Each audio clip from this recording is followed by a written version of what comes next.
Giring. Pilpres. Iya, untuk 2024 dia udah mencalonkan diri. Sudah lah. Serius. Ya, Giring Tapi udah Ustaz, ya. Udah Serius? confirm. Udah confirm. Menurut Akang gimana selaku yang pernah masuk di situ? Semua orang punya hak. Pertama ini, semua orang punya hak untuk menjadi apapun juga, terutama di pemerintah Indonesia ini, menjadi apapun untuk negara ini, untuk mencintai negara ini dengan cara apapun, sah-sah aja, boleh-boleh aja. Tapi tetap memang alangkah indah dan baiknya jangan sampai dibonekakan orang lain atau dibonekakan oleh hawa nafsu. Yang itu yang harus dihindari. Misalnya ya, tapi saya nggak bilang Giring begitu, mudah-mudahan Giring nggak seperti itu. Ini pesan aja buat Giring, mudah-mudahan tidak seperti itu. Jangan sampai kepengaruh orang lain karena kepentingan dalam tanda kutip, misalnya partai. Saya kebetulan bukan orang partai dari zaman dulu sampai sekarang, dari sejak lahir sampai sekarang saya bukan orang partai. Misalnya ada partai A yang mendorong kita untuk naikin nama partainya sendiri. Artis jadi boneka, soal jadi enggaknya jadi bupati, soal jadi enggak jadi presiden, nggak apa-apa, yang penting si partai ini ke bawah. Nah ini yang waspada, teman-teman artis, tolong jangan sampai termanfaatkan seperti itu, karena jabatan itu bukan mainan, tapi betul-betul bagian dari sebuah tugas yang mulia yang tidak mudah untuk dilaksanakan. Walaupun saya sendiri termasuk adalah pejabat yang sangat gagal di Indonesia, mungkin termasuk orang yang gagal karena saya tidak bisa menyelesaikannya. Pilihan saya sangat sempit. Jadi saya aja sebagai contohnya ya seperti inilah. Jadi tolong, mudah-mudahan teman-teman artis jauh lebih pandai, lebih cerdas dari saya, bisa memilih, jangan sampai mau dibonekakan orang lain, dibonekakan partai, dibonekakan oleh hawa nafsu. Kalaupun betul-betul ingin mengabdilah dengan sewajarnya, dengan kapasitas yang ada dan mengukur kemampuan diri. Kang, terlalu prematur nggak kalau hari gini ngumumin diri untuk jadi masuk di ranah Pilpres 2024?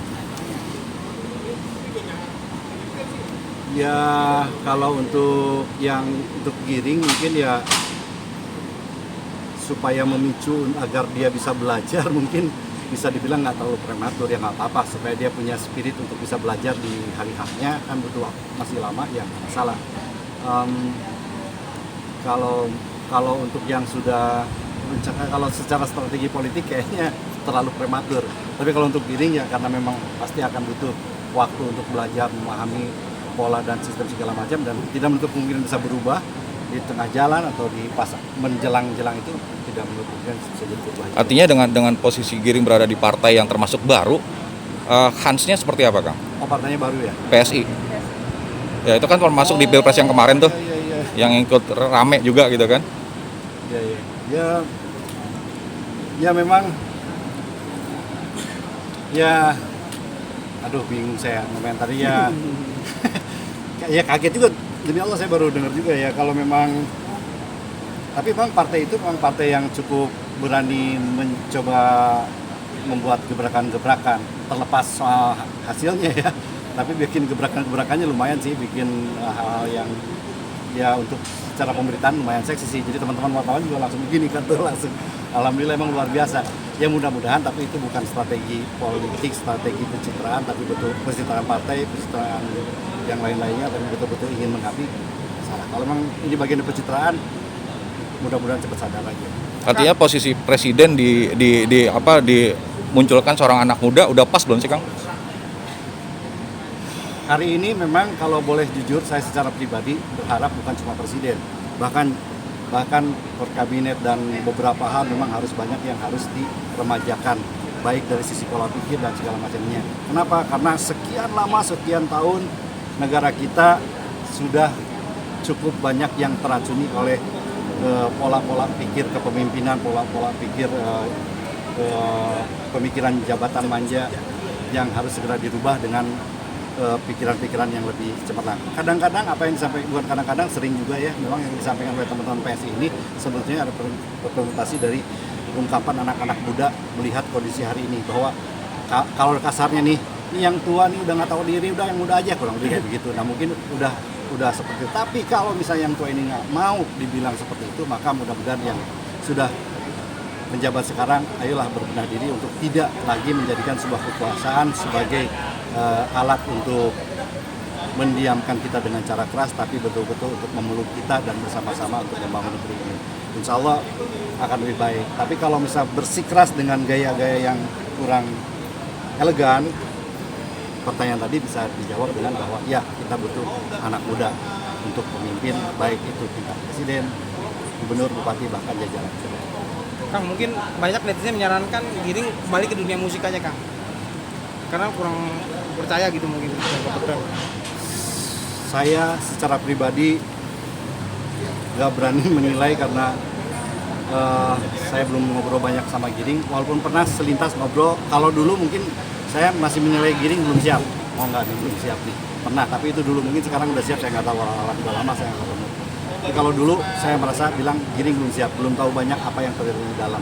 Sekarang ini terlalu banyak orang-orang yang merasa, gua yakin Indonesia akan maju dengan begini, gua yakin daerah ini akan maju dengan begini. Kenapa nggak begini aja pas segala macam? Kenyataannya sulit, Pak. Kenyataannya nggak mudah segera itu. Bahkan ada seorang pemimpin yang berpikir bahwa menjadi gubernur atau menjadi bupati itu seperti kita memiliki perusahaan. Nggak bisa. Kita nggak boleh mencat kepala dinas kalau nggak ada permasalahan yang betul-betul ini mindahin tugas segala macam, itu bisa dituntut balik. Nggak seperti di perusahaan, nggak bisa seenaknya. Jadi kadang-kadang mereka tidak tahu hal itu.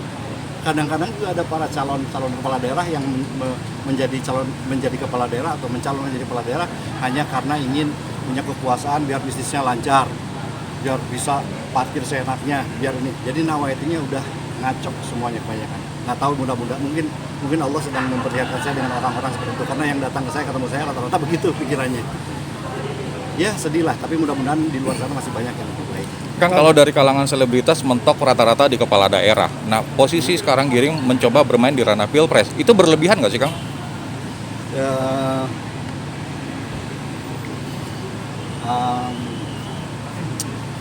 Ya saya ketika saya kaget barusan aja bisa dibilang bisa dibilang shock, bisa dikategorikan berlebihan kalau misalnya ternyata dia tidak memiliki ilmu sedikit pun, tapi bisa dijadi oke kalau misalnya dia bisa membuktikan pengetahuannya dalam bentuk mungkin nanti diundang oleh televisi mana apa segala macam, mungkin bisa kita lihat, oh iya ternyata layak. Kalau hari ini saya belum lihat dia ngomong apa, belum lihat dia ditanya oleh panelis mana apa segala macam, belum teruji.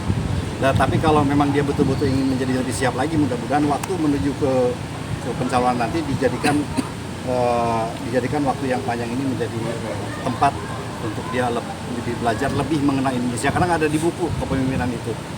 Lebih banyak di alam, di lingkungan, bagaimana dekat dengan masyarakat. Kayak seperti itulah. Sekarang pemimpin kan kebanyakan kena penyakit kursi, duduk di kursi belagu jadi gede begini. Berarti nggak ada di buku kan. Padahal memang kenyataannya banyak setelah kelamaan di kursi jadi jalan aja begini. Kan? Makanya konsep kalau zaman saya dulu memimpin, konsepnya saya lesehan duduk. Kenapa? Karena biar sadar bahwa semua pemimpin, apapun profesinya, apapun pangkatnya, semua pasti akan dimakamkan di bawah. Akan bersama rata dengan siapapun juga, termasuk dengan rakyat. Pesan supporter dong Kang buat Giring kan? Giring itu apa, Kang? Ya? Giring kan ada pengalaman sama sekali nih, pengalamannya. Pengalaman calon. Iya, untuk apapun kepala daerah atau apapun belum ada pemimpin gitu. Ya, kenapa? Belum ada pengalaman memimpin gitu. Iya, apalagi belum ada bukti. Sebetulnya gini, saya punya teman pemimpin, saya wakilnya. Tapi dalam banyak hal, saya harus melakukan tugas pemimpin.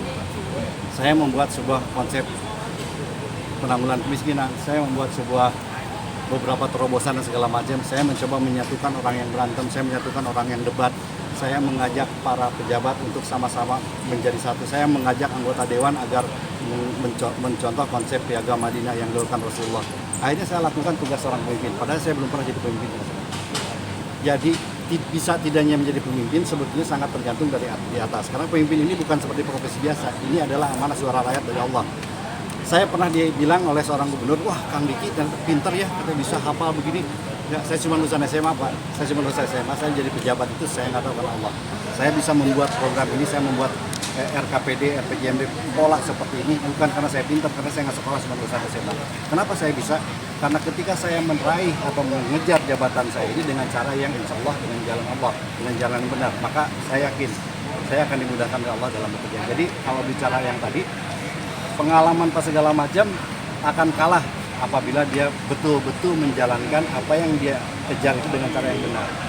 Hari ini banyak yang celaka karena mungkin jalannya tidak benar. Ada juga yang berhasil, ya mungkin dia kalau bahasa Sidul